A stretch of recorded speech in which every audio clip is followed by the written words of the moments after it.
साथियों नमस्कार। दोस्तों, जैसा कि आप स्क्रीन पर देख रहे हो, राजस्थान कर्मचारी चयन बोर्ड जयपुर। मित्रों, आज 16 तारीख है और 16 जनवरी 2023 को जो सूचना सहायक का वैकेंसी आ गया है, बहुत ही अच्छी और खुशखबरी है उन बच्चों के लिए जो इस भर्ती का इंतज़ार कर रहे थे। साथियों, सबसे इम्पोर्टेंट बात जो मैं बता दूं इसमें वो ये है कि इसमें ITI वाले और पॉलिटेक्निक वाले अभ्यर्थी भी इस भर्ती के लिए पात्र हैं, वो भी इसमें फॉर्म भर सकते हैं। आगे बात करेंगे। साथियों, जो कुल वैकेंसी वो है 2730 पद हैं कुल मिला के।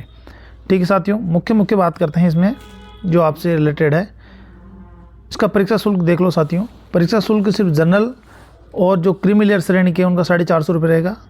OBC और MBC या फिर EWS जो वर्ग हैं उनका रहेगा 350 रुपये और रिजर्व कैटेगरी ST और SC के लिए रहेगा 250 रुपये। ठीक है साथियों, और ऐसे अभ्यर्थी जिनकी वार्षिक आय 2.5 लाख से कम है, चाहे किसी भी कैटेगरी से हो, जिनका वार्षिक आय परिवार का 2.5 लाख रुपये से कम है, उनका भी 250 रुपये उनको परीक्षा शुल्क दे ही होगा। ठीक है मित्रों, अब इसमें हम बात करते हैं जो ये पदों का विवरण है उसमें। साथियों देखो, सबसे इम्पोर्टेंट बात मैं बता रहा हूँ, मुख्य बातें देखो। 2415 पद कुल है, ये रिजर्वेशन के हिसाब से डिवाइडेड कर दिए गए हैं। परंतु देखो साथियों, नोट, अनुसूचित जनजाति के 152 पद तो ऑलरेडी पहले से ही रिजर्व है, मतलब बैकलॉग रखे गए हैं। मतलब जो इससे पहले वाली भर्ती है उसमें अनुसूचित जनजाति में इनको बंदे मिले नहीं और शहरिया के 5 पद बैकलॉग है। तो साथियों, जो इस कैटेगरी से बिलोंग करते हैं, अनुसूचित जनजाति से जो बिलोंग करते हैं, वो बच्चे अगर पासिंग मार्क्स भी लेके आते हैं तो साथियों मेरे हिसाब से अगर मेरिट नहीं जाएगी तो कम से कम उनको पासिंग मार्क्स तो लाना ही पड़ेगा, क्योंकि इससे पहले वाली वैकेंसी में 152 बच्चों के पासिंग मार्क्स भी नहीं आए, इसी वजह से ये बैकलॉग रह गए। तो ये बात अवश्य ध्यान रखें, पासिंग मार्क्स जरूर लाए ताकि भर्ती बैकलॉग नहीं रहे। ठीक है, तो गोल्डन अपॉर्चुनिटी है, 152 पद और जुड़ गए यहाँ पर अनुसूचित जनजाति में। ठीक है साथियों, और ये डिवाइडेड कर दिया रिजर्वेशन के हिसाब से, जो आप स्वयं देख सकते हो। ये वो तो था नॉन TSP का, ये TSP की वैकेंसी है। TSP में 315 पद है और इसमें 5 तो अनुसूचित जाति के पहले से ही बैकलॉग रहे हैं, मतलब 5 लड़के इनको अनुसूचित जाति में मिले नहीं पहले। अनुसूचित जनजाति में 85 लड़के इनको नहीं मिले, बंदे नहीं मिले। मतलब कुल मिला के कहने का मतलब ये है कि ये बच्चे ऐसे थे जो पासिंग क्वालिफाई नहीं हो पाए, तो क्वालिफाई होते तो ये पद खाली नहीं रहते। तो मेरा निवेदन है, जो रिजर्व कैटेगरी के बच्चे हैं जो आप यहाँ पर देख रहे हो बैकलॉग पद हैं, तो आप कम से कम पासिंग मार्क्स तो अवश्य लाएँ या अच्छी, ताकि आप मतलब कुल मिला के बैकलॉग नहीं रहना चाहिए। मेरा कहने का मतलब ये है। साथियों हम बात करते हैं इसमें जो मुख्य है उसी बात। हॉरिजॉन्टल आरक्षण मिलना हो 30%, ये तो हर भर्ती में आता है, कोई स्पेशल नहीं है। भूतपूर्व सैनिकों के लिए जो नियम है उसके अकॉर्डिंग हम बात करेंगे इसमें डायरेक्ट आपके क्वालिफिकेशन के लिए। सबसे बढ़िया जो मैं बात बता रहा हूँ, ITI वाले बंदे और डिप्लोमा वाले बंदे भी इसमें इस भर्ती के लिए पात्र हैं। अब देखो साथियों, वेतनमान, बहुत ही अच्छी बात। वेतनमान यहाँ पे मैट्रिक्स लेवल 8 का पे मैट्रिक्स दिया जाएगा राजस्थान सरकार का। जो पुरानी जो वैकेंसी थी, जो पुराना पे मैट्रिक्स था उसका 2800 जो ग्रेड पे का था, वो इसके लिए यहाँ पर इस वैकेंसी में मिलेगा 2800 ग्रेड पे वाला। ठीक है, इससे आप समझ जाओगे। आपका बेसिक रहेगा प्रोबेशन के बाद 26,300 रुपये, और इस बेसिक पर DA HRA जो भी मिलेगा वो मिलेगा 26,300 रुपये। ठीक है साथियों, शैक्षणिक योग्यता जिसका मैं आपको बता रहा था। साथियों सबसे इम्पोर्टेंट चीज़ है, कई बच्चे नहीं समझ पाएंगे, मेरा यही है, ITI वाले बच्चे भी अभी इसमें आएगा आके, वो मैं बात करूँगा आपको। सबसे पहली जो शैक्षणिक योग्यता वो लिखी है कि कंप्यूटर विज्ञान में किसी भी विश्वविद्यालय, कंप्यूटर विज्ञान में मतलब कंप्यूटर साइंस में, कंप्यूटर इंजीनियरिंग में, कंप्यूटर एप्लीकेशन में, कंप्यूटर साइंस एंड इंजीनियरिंग या इलेक्ट्रॉनिक्स, देखो इलेक्ट्रॉनिक्स वाले बंदे भी इसमें एलिजिबल है। इलेक्ट्रॉनिक्स एंड कम्युनिकेशन, संचार मतलब कम्युनिकेशन, एंड सूचना प्रौद्योगिकी मतलब IT, जिन बंदों ने IT से, कंप्यूटर इंजीनियरिंग से, कंप्यूटर एप्लीकेशन, कंप्यूटर साइंस से, computer science and technology, computer electronics and electronics से, इनसे ग्रेजुएशन किया हो या हायर डिग्री की हो। हायर डिग्री का मतलब जिनने MCA भी किया हुआ हो या BCA किया हो, स्नातक में आ गया, और उच्च डिग्री मतलब MCA किया हो, तो वो बच्चे भी इसमें एंटाइटल हैं। दूसरी याद लगा दिया, पॉलिटेक्निक, जिन बच्चों ने पॉलिटेक्निक करी, किससे, कंप्यूटर साइंस एंड इंजीनियरिंग, जिनने CS से डिप्लोमा किया हुआ है, कंप्यूटर एप्लीकेशन से पॉलिटेक्निक की हुई है, या फिर IT इंफॉर्मेशन टेक्नोलॉजी से भी जिस बंदे ने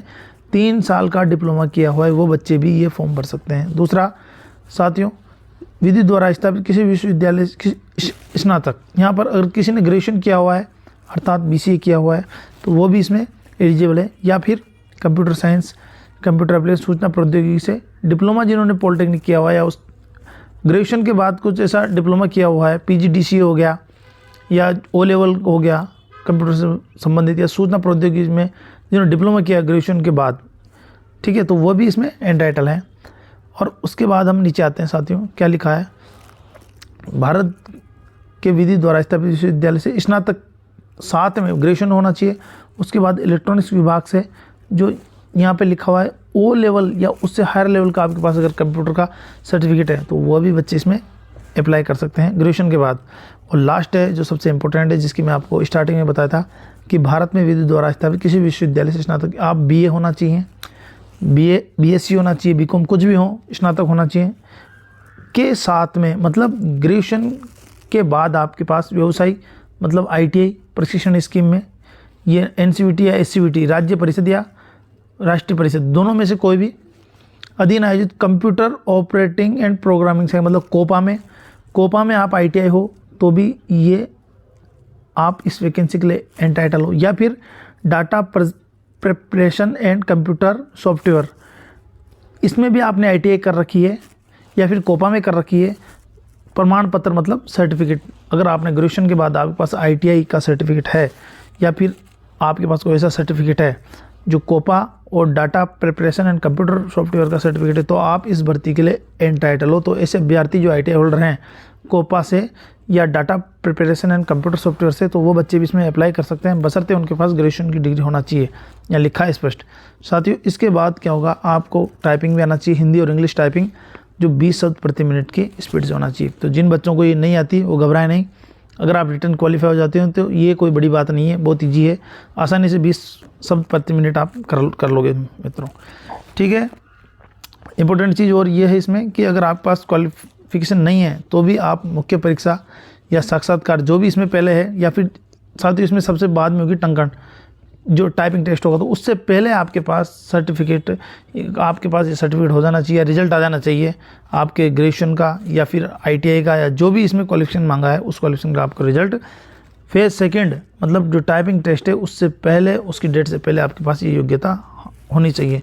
अगर उसके बाद आती है तो आपको ये वहाँ से भर्ती से निकाल दिया जाएगा, आप पास हो जाओगे तब भी आपको डिस्क्वालीफाई कर दिया जाएगा, ठीक है दोस्तों। और कुछ ऐसी विशेष स्पेशल रिक्रूटमेंट नहीं है इसमें। एज मांगी है 21 साल से 40 साल तक आपके उम्र होनी चाहिए, और जो राजस्थान सरकार के जो रूल है उसके अनुसार आपको छूट मिलती रहेगी। पेंशन जो अभी तो ओल्ड पेंशन स्कीम लागू हो गया इसलिए लिख दिया यहाँ पर, नए कर्मचारियों के लिए जो भी पेंशन दी जाएगी वो यहाँ भी लागू होगी। साथ ही 27 जनवरी से फॉर्म स्टार्ट हो जाएंगे, 25 तारीख तक ये फॉर्म भरे जाएंगे। इस चीज़ का आप ध्यान रखें, जितना जल्दी फॉर्म हो सके भरें, इसमें लेट ना हो। और परीक्षा का आयोजन अभी से लिख दिया साथियों कि जुलाई 2023 में ये परीक्षा आयोजित होगी, तो इस डेट को ध्यान में रखते हुए अभी से तैयारी पे लग जाए, ठीक है दोस्तों। और तो कोई ऐसी विशेष है नहीं, देख लेते हैं आगे। ऑनलाइन भरने के निर्देश ये तो वही है दोस्तों जो आप और फॉर्म भरते हो वही, इसके कोई अलग से तो है नहीं निर्देश, दिशा निर्देश, ठीक है साथियों। और आपको इससे रिलेटेड किसी प्रकार की जानकारी चाहिए तो आप इसकी वेबसाइट है RSSMB की, वहाँ आप वो विजिट करते रहे। सबसे इम्पोर्टेंट चीज़ है वो ये आ गई, परीक्षा की स्कीम क्या होगी साथियों। 100 नंबर का एग्ज़ाम होगा और पूरा का पूरा 100 नंबर आपके टेक्निकल आएगा। थोड़ा ये मुझे अच्छा नहीं लगा क्योंकि जब ये वैकेंसी राजस्थान लेवल की है तो राजस्थान GK इसमें होना चाहिए। अब इसमें जनरल में जो आउट ऑफ स्टेट के जो बंदे हैं वो आराम से वो भी एग्ज़ाम देंगे, और जो लोकल जो वैकेंसी है राजस्थान के भी एग्ज़ाम देंगे, तो उसमें कोई विशेष फ़र्क नहीं आएगा, जनरल सीट पे वो भी जा सकते हैं। तो ये थोड़ा गलत है, राजस्थान GK का भी कुछ पार्ट होना चाहिए था इसमें। और साथ ही दूसरा जो भाग है वो टाइपिंग टेस्ट होगा, और तो फर्स्ट पार्ट है वो पूरा टेक्निकल है, कंप्यूटर से रिलेटेड क्वेश्चन पूछे जाएंगे, 3 घंटे का एग्ज़ाम होगा, 100 नंबर का होगा। और सेकंड जो वो 30 नंबर वो टाइपिंग टेस्ट होगी, और 15-15 मिनट का आपको समय दिया जाएगा हिंदी और इंग्लिश दोनों के लिए, ठीक है। और इसका जो इसका सिलेबस था वो दे दिया है पार्ट 1 का, क्या सिलेबस रहेगा। तो ये टेक्निकल सिलेबस है, जिन बच्चों ने डिग्री डिप्लोमा ITI की वो अच्छी तरह इसको समझ पाएंगे। और ये टाइपिंग टेस्ट है तो उसका भी सिलेबस दे दिया गया है। साथ ही टाइपिंग का हिंदी और इंग्लिश का टाइपिंग हो 15-15 मिनट का। और देखो सबसे इम्पोर्टेंट बात जो मैं स्टार्टिंग में बताया था, आपको 40% लाना आपको बहुत ज़रूरी है जनरल और ओबीसी कैंडिडेट के लिए। जो SC ST से बिलोंग करते हैं उन बच्चों के 36% नंबर लाने जरूरी है। तो साथियों, जिससे अनुसूचित जनजाति के 150 से अप्रोक्सीमेट पोस्ट बैकलॉग गई थी, अभी ऐसा नहीं होना चाहिए। आप कम से कम 36 मार्क्स तो लाने ही चाहिए ताकि कोई वैकेंसी बैकलॉग नहीं रहे। और साथियों, ये जो मैं आपको बता दिया कि आप समय समय पर RSNB की वेबसाइट चेक करते रहें। यहाँ पर आपको सबसे जो भी जानकारी होगी लेटेस्ट अपडेट यहीं से मिलेगी। ठीक है साथियों, धन्यवाद।